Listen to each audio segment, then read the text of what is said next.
Ah, que alegria, hein? Olha, eu quero te dizer uma coisa. Já logo de início, eu sempre falo isso. Todos os lugares que eu vou, todos os lugares que eu prego.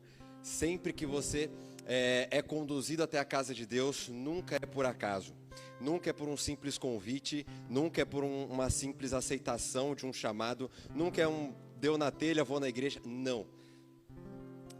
Deus conduziu a sua vida para que você estivesse aqui e para que você ouvisse a mensagem não de um pregador ou de um preletor, mas sim da palavra dele.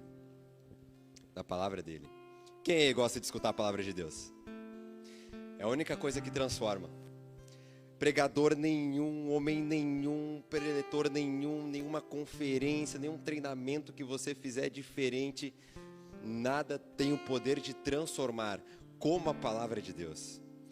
Eu trouxe uma palavra para você que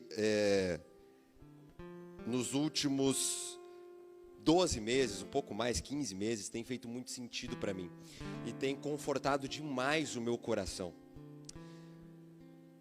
Sabe, eu queria trazer um exemplo para você aqui agora de um bichinho.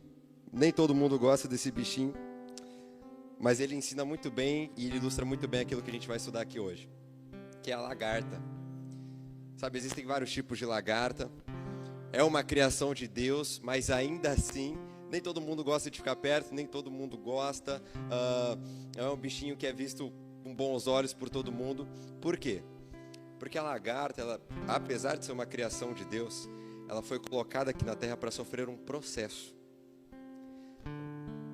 Pega isso, ó. A lagarta, apesar de ser criada por Deus, ela está aqui na terra, ela passa os seus dias aqui para passar por um processo, para passar por uma mutação, para passar por uma metamorfose. E olha só que interessante, todas as lagartas, elas têm o direito de se tornar uma borboleta no futuro. Mas todas as lagartas viram borboleta? Não. Muitas morrem no caminho. Comece a pegar aquilo que eu estou querendo te dizer. Todas as lagartas têm o direito de passar pelo processo, mas nem todas conseguem, porque morrem no meio do caminho, porque são pisadas, porque acontece N fatores que fazem com que ela não se transforme numa borboleta. E a borboleta, sim, é vista com bons olhos, todo mundo gosta, é bonito de ver, é bonito de observar as várias espécies de borboleta com as suas cores reluzentes. Aí sim é bonito. E o interessante também é que a lagarta, ela não precisa de um milagre para ela virar uma borboleta. Ela precisa de um processo. A lagarta, ela não precisa vir na igreja, ela não precisa fazer uma oração forte, ela não precisa chegar aqui e falar: Senhor, eu sou uma lagartinha, as pessoas pisam em mim, Senhor. Eu não sou visto com bons olhos, ninguém está perto de mim. A lagarta não precisa de um milagre, ela precisa de um processo. O que eu quero que você entenda hoje é que talvez você esteja pedindo a Deus em oração um milagre, mas quando que você precisa passar por um processo. O processo, ele faz parte da vida naturalmente. O processo é algo que todos nós iremos passar, já passamos e estamos passando. E para que ele passe, você não precisa de um milagre, você só precisa viver, você só precisa sobreviver. A grande sacada aqui na mensagem de hoje é entender se o que eu estou precisando é realmente de um milagre na minha vida ou de um processo, de um período de casulo. Porque a lagarta, ela, no meio da existência dela, ela passa por um processo de casulo. É um processo difícil porque ela fica apertada, é escuro, é tenso, é ruim, não é legal, é desconfortável. E aí, quando ela sai do casulo, ela se transforma em uma linda borboleta e começa a alçar voos altos. E aí sim ela é admirada por todos que estão ao seu redor. O personagem que a gente vai estudar aqui nessa manhã é um personagem que ele não precisava de um milagre, mas ele precisava de um processo. Um personagem que a história dele fala muito, tem falado muito ao meu coração. Eu queria compartilhar isso com você hoje. Mesmo sem merecer, mesmo não tendo feito nada de errado, ele passou por uma das situações mais desafiadoras de toda a Bíblia. Abra sua Bíblia comigo no livro de Jó. capítulo 1.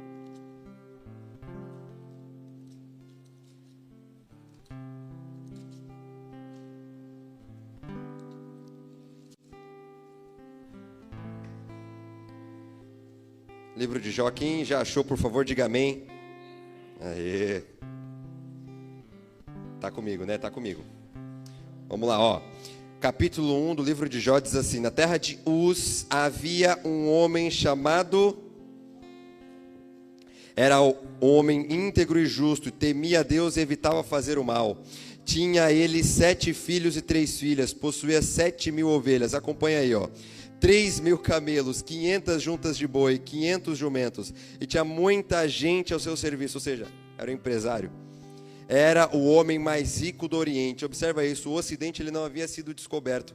Se Jó era o homem mais rico do Oriente, ele era o homem mais rico do mundo. Verso 4, seus filhos costumavam dar banquetes em casa, um de cada vez, e convidavam suas 3 irmãs para comerem e beberem junto deles. Terminando o período de banquete, Jó mandava chamá-los e fazia com que se purificassem.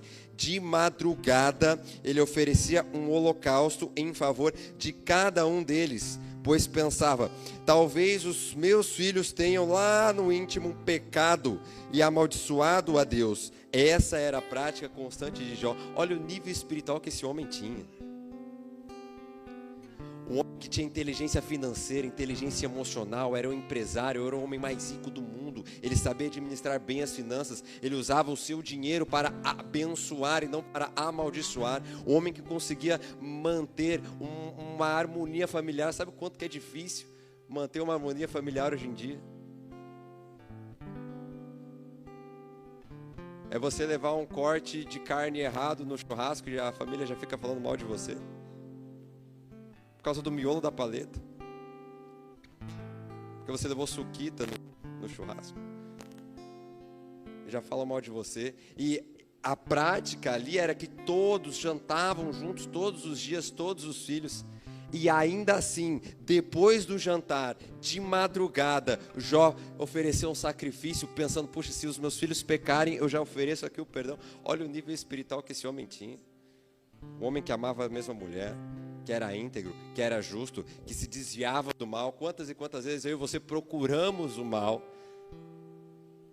participando da igreja, estando fiéis, vindo todos os cultos, nós procuramos ainda assim o mal.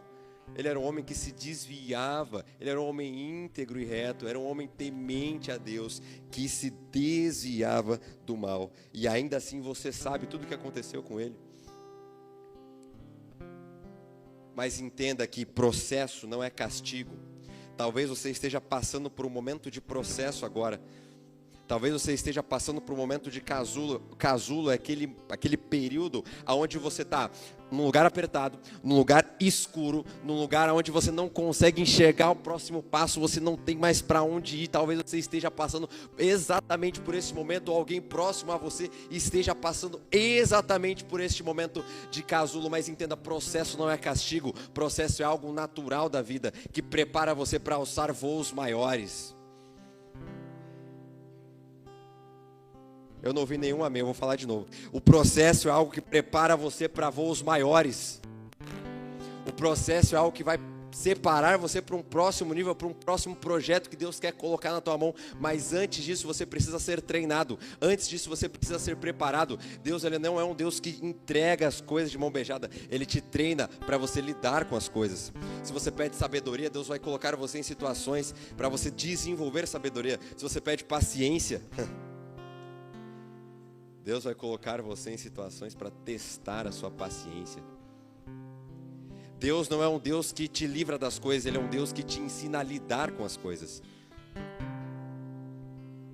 E Jó, mesmo sendo um homem íntegro, mesmo sendo um homem reto, um homem que amava a mesma mulher, mesmo sendo um homem que sacrificava de madrugada em favor dos filhos, você conhece a história?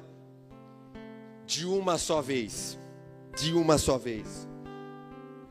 ele perdeu casa, ele perdeu o sustento, ele perdeu a confiança da sua mulher e ele perdeu os filhos.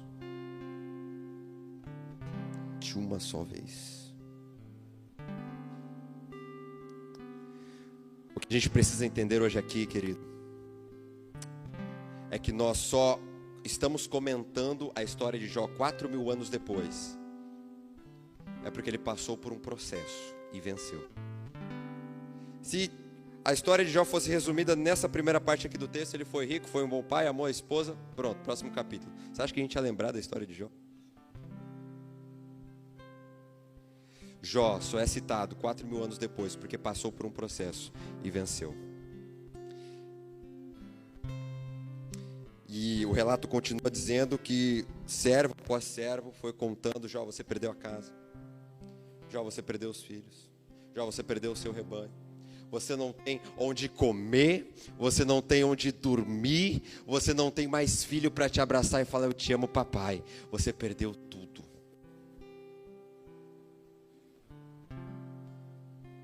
Você vai ter que enterrar todos os seus filhos num dia só. Imagina a injustiça no coração de um homem que sacrificava pelos seus filhos todos os dias. Existem processos que você não sabe por que está passando, mas as pessoas vão te conhecer não pelas conquistas. Olha, entenda uma coisa: as pessoas não se conectam com aquilo que você conquista, as pessoas não se conectam com o teu carro novo, as pessoas não se conectam com a tua promoção no trabalho, as pessoas não se conectam com a tua casa própria, as pessoas se conectam com as tuas superações. As pessoas entendem e tratam você de forma diferente, com mais relevância, a partir dos processos que você passa e vence, a partir dos processos que você passa e supera, a partir dos processos do momento de casulo, que você sai e começa a alçar voos altos e vira uma linda borboleta e vai para cima. As pessoas começam a olhar você de uma forma diferente por aquilo que você luta e vence. Não é castigo, não é milagre, é sobreviver, é passar pela etapa do fogo. Existem pessoas que precisam passar por um processo para que outras pessoas não entrem. Jó hoje ele nos ensina, José hoje ele nos ensina, Davi hoje ele nos ensina, Daniel, a história de Daniel hoje nos ensina, porque eles passaram pelo fogo, porque eles passaram pelo processo, para que nós não entramos nas mesmas consequências. Existem pessoas que precisam passar para serem referência para toda uma geração. Existem pessoas que têm que passar pelo que estão passando, para que outras pessoas ao seu redor não passem pelo mesmo processo, não cometam os mesmos erros. Sabe, isso é muito forte, é muito real na minha vida. Apesar desse ano estar sendo terrível, o ano passado também não foi fácil, particularmente para mim. Eu lembro que foi fevereiro agora e teve uma ação dos jovens ali na praça. Um ano atrás eu fiz uma oração muito sincera, pedindo a Deus para que Ele me levantasse para ser referência para uma geração, para conversar, para me conectar com uma geração. Uma oração.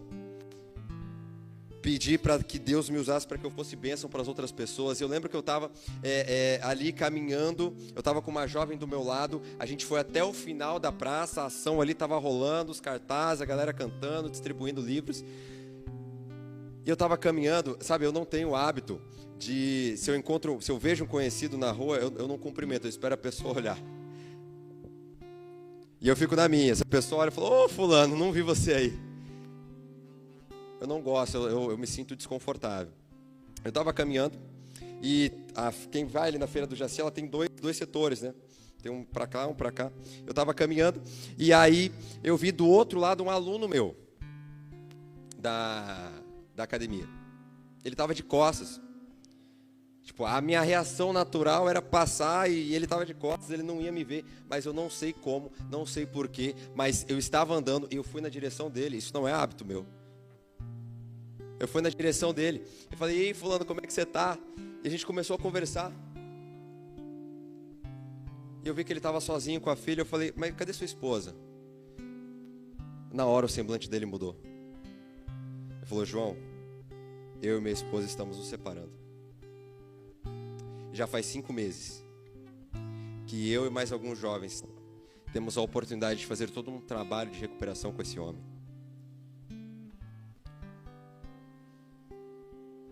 Porque Deus usa aquilo que você passou para se conectar com outras pessoas e ajudá-las no processo que elas estão passando, porque você é o único que entende a dor.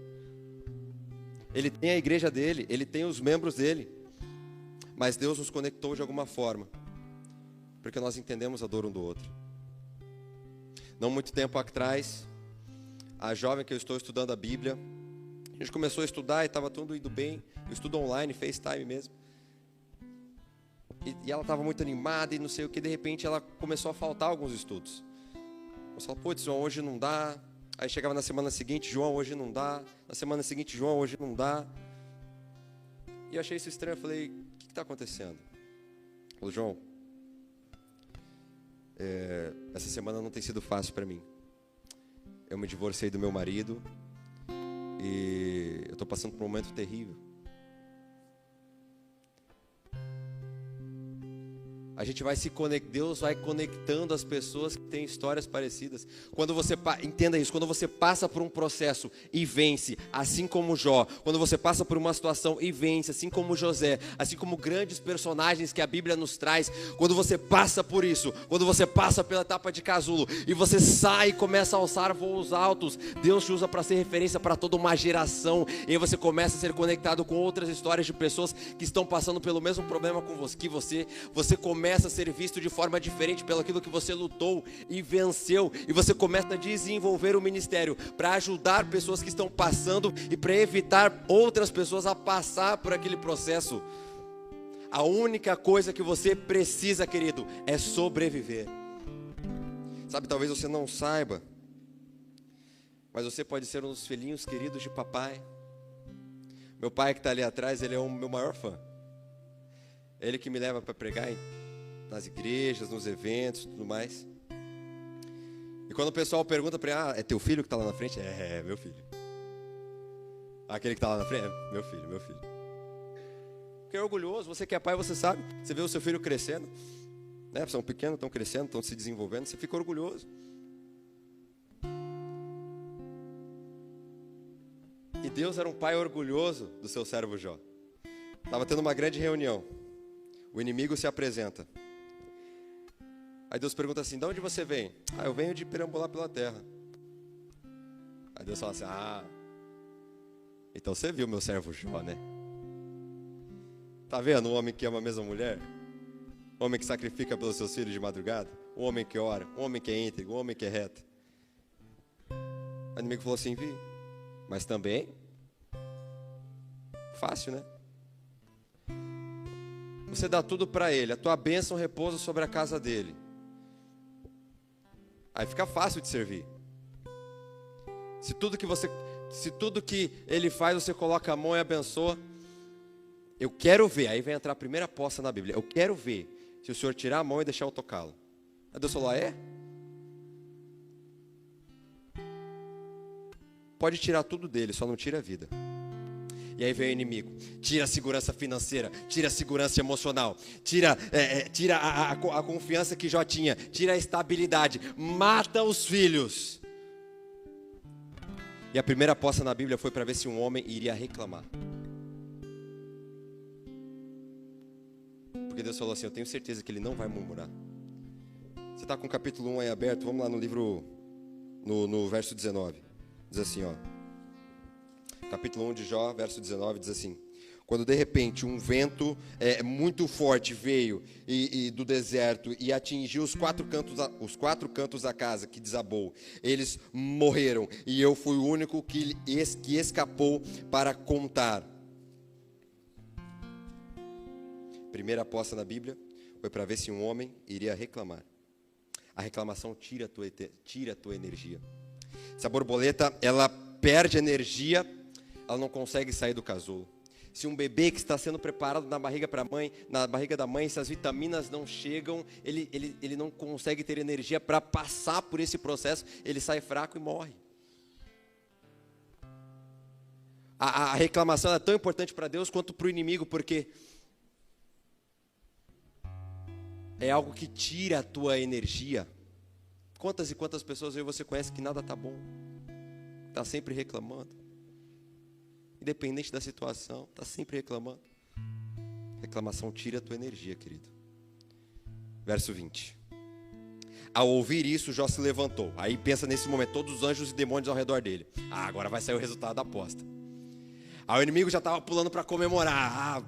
Coloquei ele no casulo, tirei a família, tirei tudo, tirei o mantimento, matei os filhos. Agora ele vai reclamar. E Deus do seu trono observando a cena. E olha só, Jó rasgou o manto.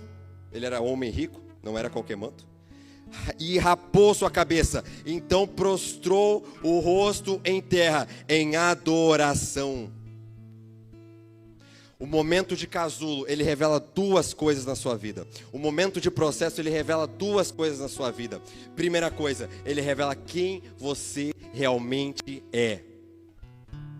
Porque no pior momento, no pior período da história de Jó, quando ele recebe uma notícia atrás da outra, de que ele tinha perdido a casa, de que ele tinha perdido o rebanho, de que ele tinha perdido seus 10 filhos. No pior momento da vida, quando as emoções estão fora do lugar, quando o dinheiro não dá, quando o casamento está indo para o ralo, quando as amizades não estão dando certo, quando o trabalho, a vida profissional não anda, é nesse dia que você demonstra quem é. É por isso que muita gente, quando está debaixo de uma confusão emocional, sai e vai trair a esposa. É por isso que muita gente, quando está em confusão emocional, sai e vai beber. Porque no momento de aflição, no momento de desespero, você retorna para aquilo que te dá prazer. Você retorna para a tua essência. É por isso que muita gente vai para as drogas. É por isso que muita gente vai para a pornografia, vai para o sexo. Porque você retorna, porque você demonstra a tua essência e você retorna para aquilo que te dá prazer. E sabe o que Jó fez? Na essência dele, no pior momento, eu sou um adorador. Deus me deu, Deus tomou, louvado seja o nome de Deus. E ele se afastou da reclamação, da murmuração e da blasfêmia. Falou assim, eu não sou o que reclama. Eu não sou o que murmura, que blasfema contra Deus. Tudo que eu tenho, tudo que eu sou é dado por Deus. Louvado seja o nome dele pelo que está acontecendo. E aí todos que estavam ao redor, observa como ele começa a virar referência. Todos que estavam ao redor começam a falar assim, então é verdade, né? Aquilo de sacrificar os filhos pelos filhos de madrugada é tudo verdade. Você não demonstra a tua fé aqui na igreja, irmão. Você não demonstra como é a tua identidade aqui na igreja. Aqui todo mundo levanta, você levanta. Aqui todo mundo louva, todo mundo grita amém, você grita amém. Você demonstra lá fora, não aqui. Primeira coisa, identidade. Segunda coisa, que você revela no processo de casulo. Você revela em quem você acredita. A tua fé, a tua base. No pior momento da vida é quando você mostra para todo mundo, para todo o universo, para todas as pessoas em quem você acredita. É nesse momento.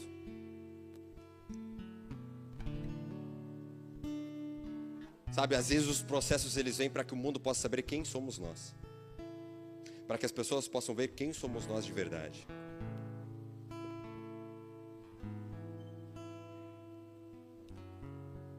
Mas não tem como a gente só, o verso 21 diz assim, Jó dizendo, saí nu do ventre da minha mãe, nu partirei, o Senhor me deu, o Senhor levou, louvado seja o nome de Deus. Verso 22, em tudo isso, Jó não pecou e não culpou a Deus coisa alguma.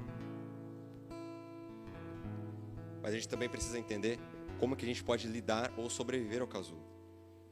Quem reconhece que está passando pela fase do casulo? João, estou passando pela fase do casulo agora. Levanta a mão bem alto, hoje é dia de transformação. Quem acredita que hoje é dia de transformação, fala amém. Jó capítulo 4.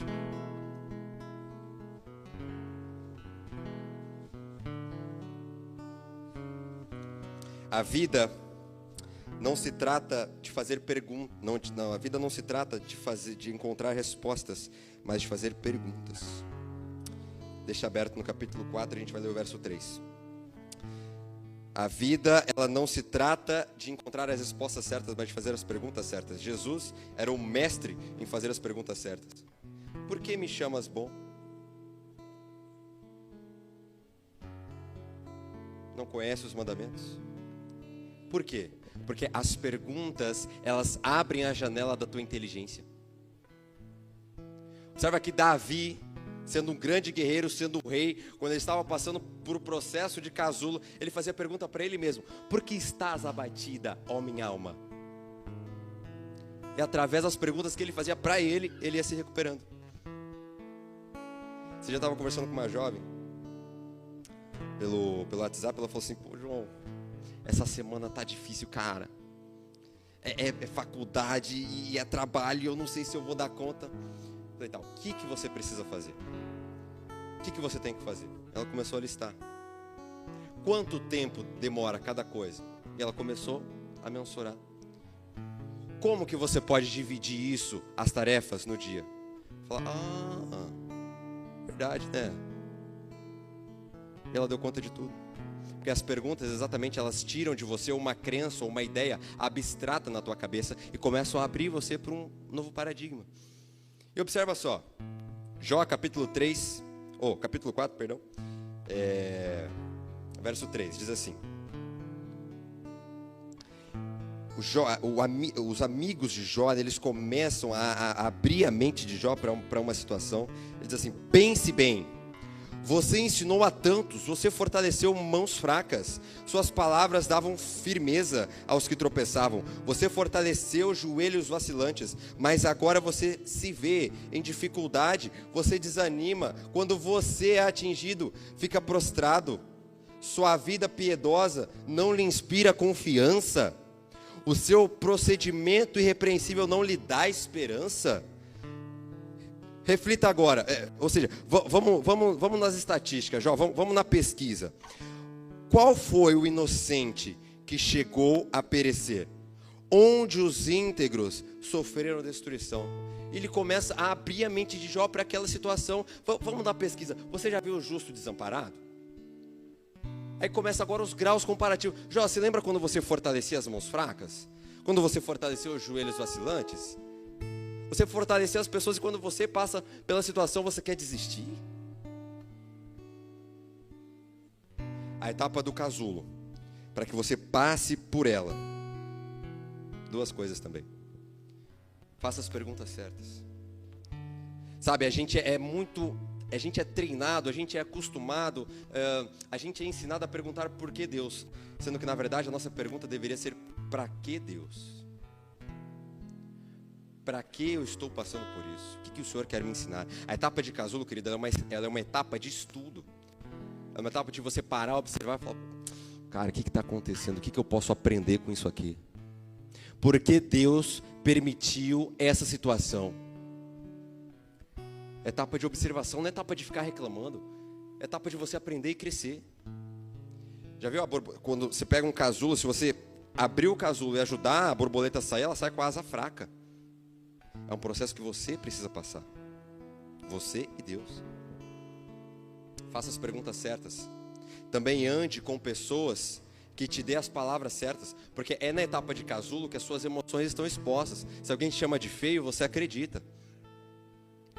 Agora, se você é uma borboleta, já passou pela etapa de casulo, você está voando lá em cima, e alguém fala feio, você fala invejoso. É ou não é? Porque ali você já está seguro. Quando você é borboleta, você tem uma visão do alto. Você tem uma visão panorâmica. Porque você já passou pelo casulo. Você tem uma visão do todo. E aí quando alguém olha para você e fala, não vai dar certo, você olha lá para, você está olhando o futuro já. Vai dar certo sim. Faça as perguntas certas. Cerque de pessoas que têm a palavra certa para você. Não palavra de desânimo, não palavra de desgosto. Sabe, querido, Jó, ele traz uma lição extraordinária. Jó, ele só foi colocado na história porque foi tirado tudo e Deus deu tudo em dobro depois. Porque em meio ao dia mais difícil da história de Jó, ele mostrou a sua essência, ele denunciou quem ele era, ele falou, eu sou um adorador. Quantas e quantas vezes eu e você blasfemamos a Deus por menos? Quantas e quantas vezes eu e você questionamos a existência de Deus por menos? Deus permitiu que isso acontecesse, Deus não existe. Sabe, eu não sei exatamente como é o processo que você está passando. Mas se hoje Deus me conectou com aquele homem, se Deus me conectou com aquela jovem para ajudá-los nos problemas que eles estão passando, foi porque um dia, na minha casa, sozinho, eu ajoelhei e falei: Senhor, eu não vou te abandonar.